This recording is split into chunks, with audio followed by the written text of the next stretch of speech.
Everybody, this is James Kemsky with iBuyerPro.com, and I am doing an interview with Mr. Steve Marks. He's a graduate student, and we're going to do a graduate real estate research project. The goal of this project is how to gather information in real estate on how real estate agents handle stress during their day. Stress is a big factor for real estate agents and brokers, and when things go wrong, you get that bad email, your blood pressure goes up. But most days it's really good. And being a real estate agent has given me freedom.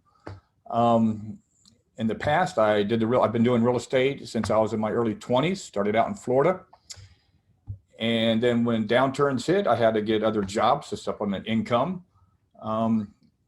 Since 2011, I've been here in North Carolina, licensed real estate agent.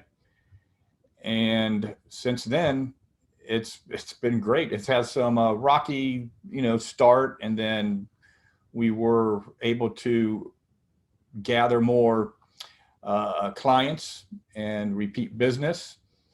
And our firm, which is Mallard Realty and iBuyer Pro, we've got a great client base. They come back to us when they need to sell a house. They refer us to their friends and family, and we have been very successful. So listen to the interview that I've had with Steve Marks, and you'll hear the ins and outs of me personally of how I deal with the stress. So this is a part one of a two-part series. Okay, so here we go. Again. And we got it. All right. Hey, Steve. Hey there. How's it going? Thank you for joining me, James. I really appreciate you being willing to take part in our graduate research project here.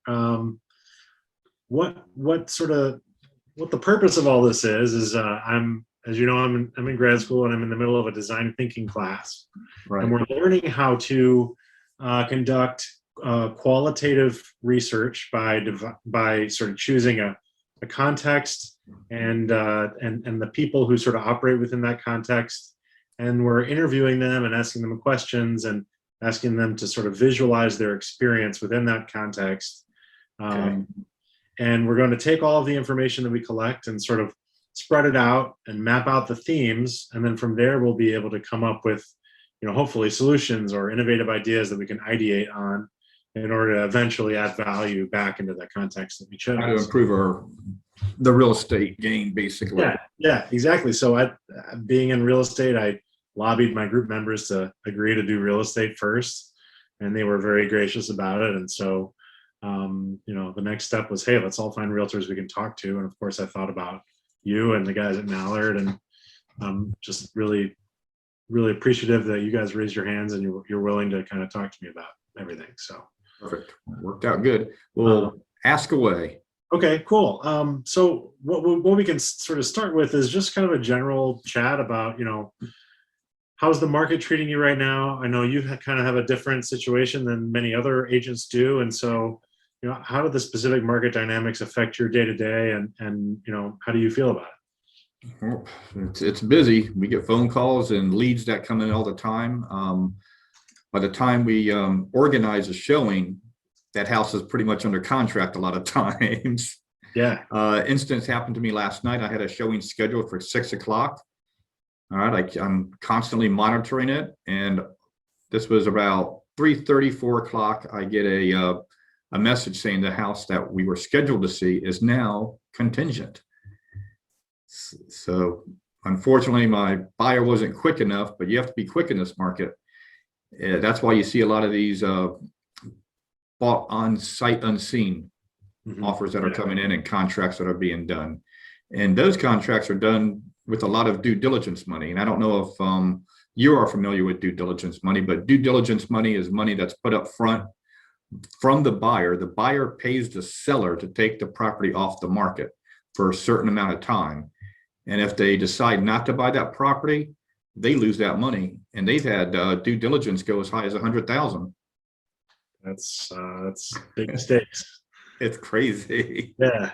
So how does that market sort of how does that affect your enjoyment for being a realtor?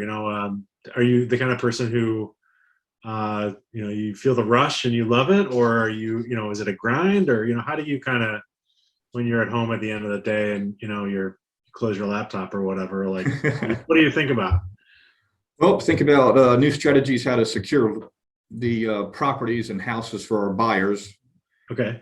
All right, so we kind of brainstorm a little bit, but as far as the challenge goes, it does get very frustrating because you're all set to show. You have your items all organized for the property to show your buyers, and if you're not quick enough, it goes under contract. And if you do that 2 or 3 times a week, it does get very frustrating because now you're just spinning your wheels. You really it's hard to find housing or properties for your buyers, and they're very frustrated at us as well. And sometimes we lose clients because of it, because they feel that we're not quick enough at it. But that's how it goes. So it is a little frustrating, but handling it, flipping down the lid on the laptop, I just try to move on after I get home and then wait for the next day to happen. Yeah. You said that sometimes you lose clients, which obviously is disappointing if you're sinking a lot of time into it. Yeah. Do you think those clients, do you think they understand kind of the market dynamics, or how does that conversation kind of go, and how much sort of education do you find yourself having to do? What I think's happening is the buyers first reach out to us, or we reach out to them. Usually they're reaching out on one of our advertising platforms and our websites, and they say, I would like to see 123 Main Street in Durham. It's like, great, let's go ahead and see if we can schedule this for you. So once we go to our scheduling format, we only have certain time frames that we can show this property, because COVID is still in existence, even though the vaccines are coming through, but they're only allowing some properties only a 10 or 15-minute window. And unlike before the pandemic hit, you were able to overlap showings. In other words, you can have 4 or 5 different agents in that half hour show the property, all being inside the house at the same time. But now it's just one client that's able to do it. So the buyers are getting frustrated. We try to explain to them that is what's happening. So if we're not quick enough to get in the house, we cannot get in the house because those time frames are blocked out. And they end up losing the house because we couldn't get into the house. It could not get into the property sooner. So therefore, after that happens 3 or 4 times, a lot of the buyers get frustrated, and they'll pull up to a house they want to see, and they'll contact the listing agent in hopes that the listing agent now can help them better and get in the house quicker than we can. Mm-hmm. So, and therefore they decide we'll probably go with another agent with that firm, and then they say, hey, look, thank you for your help. It didn't work out too well. We're just going to move on to another real estate broker or agency. Do you find that those clients end up going and working with the listing agent who then double ends it, or where do those buyers end up going? Are you aware, or are you they're just gone? I'm not aware after it happens a lot of times. I've had an agency, Keller Williams, out in Briar Creek. I worked with a gentleman over there, and then he happened to call me up a couple of months ago. Hey, were you working with Mr. or Mrs. Jones? They mentioned that you were working with him. I go, I am, but I released him from our buyer's agency. They just didn't feel I was, working hard enough. And then I leave it as that, because we still have a client relationship ongoing, and we did sign a buyer's agency agreement. So I can only give them a certain amount of information on that buyer. Because if they go to the same firm, even though it's a different agent that's not listing the house, but they go with the firm that's listing the house, they still have turns into a dual agency situation. And I just want to stay as far away from that as I can in case things go south. Yeah, that's messy. That's messy. Okay, cool. Well, that's certainly helpful. It sounds like, from everything I've been saying and even reading about, just generally, it's a pretty crazy time in the market with a lack of inventory, and that seems to be creating a pretty hard time if you're on the buy side. Definitely. Sellers, it's a great seller's market right now. So if you have sellers contacting you and you schedule the appointment, you have a higher expectation from the sellers than a realistic expectation. In other words, I'm working with the seller, our seller right now, that we're in the process of getting their house fixed up to list.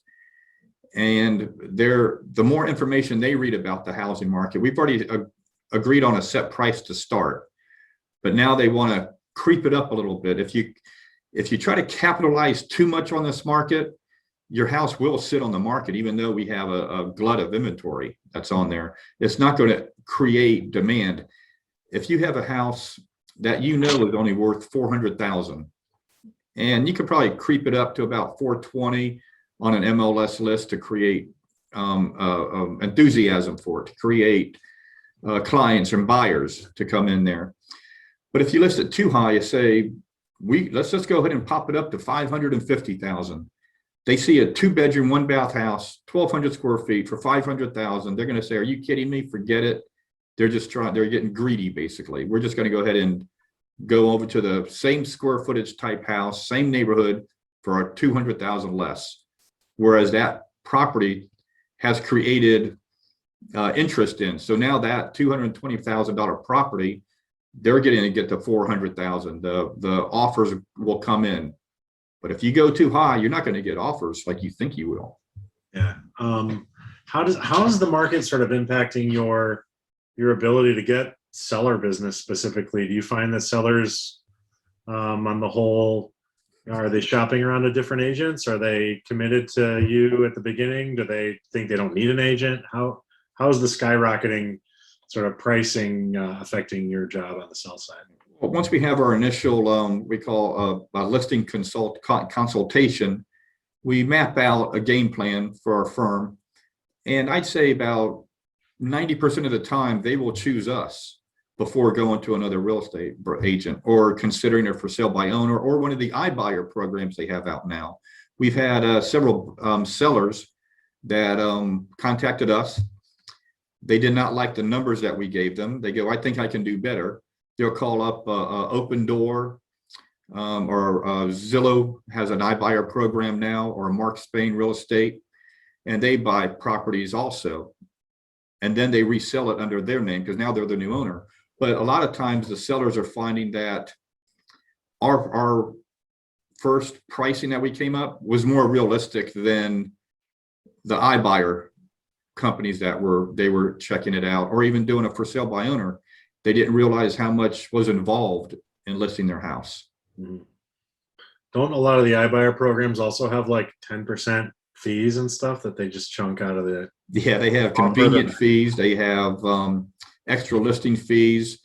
They first they'll do a comp list on your property through a BPO, broker's buyer's opinion, and everything on that is just done sight unseen.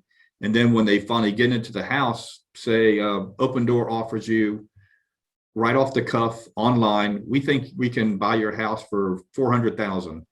When they get to your house, they'll say, "Well, it's not worth 400,000 because you have A, B, C, and D wrong with it. So now we're only going to give you 320,000, but we still get 10% of that 320 plus a convenience fee." So the seller loses out, basically. They get baited into it, is what I think. Yeah. It's a jungle out there. Just a little bit. Okay, so that's really interesting. What else do we have here? How do the sort of current market dynamics affect what you personally like need in order to be successful as an agent? What are some ways that the market is sort of affecting your kind of your professional needs and wants when it comes to, like, James being a successful agent or feeling successful and happy versus burnt out and tired? Yeah, I try to I'm in a fortunate position where I can be a little bit more choosy of what clients I'm willing to help. If I have a client that has unrealistic expectations, I know that they're going to be very stressful to deal with or work with, I just refer them to another agent. If I feel I'm going to get along with that client, it'll make my life a lot easier. Whereas they're pinpointed to where they want to live in the Triangle area. Some clients, "Hey, let's go take a look at Fayetteville." Or let's go take a look at a Pinehurst area. Houses are a little bit less expensive there. I don't really do those areas, but you've already signed a buyer's agency agreement of where you can look. Parts of going towards Fayetteville are still in Wake County, Chatham County, for example, and they want to go 50 miles out now. And that's what becomes very stressful on dealing with clients. If you're wasting $20 of gas to go see a property, you get to it, no, the answer is no. 2 days later, let's see another property, which is another 50 miles away or an hour and a half away. So that's what gets really frustrating. They're having to go out further to get a better price or what they want.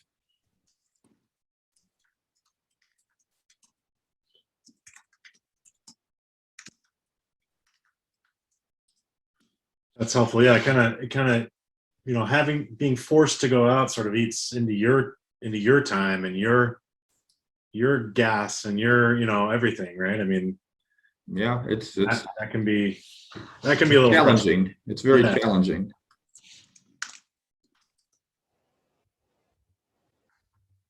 I hope everyone has enjoyed the part 1 interview for Steve Marks. When you look at part 2, we're going to delve into a graph. And that's going to be a little bit longer than this interview was for the research project, right? Go ahead and take a look at part 2 now, next. All right, bye.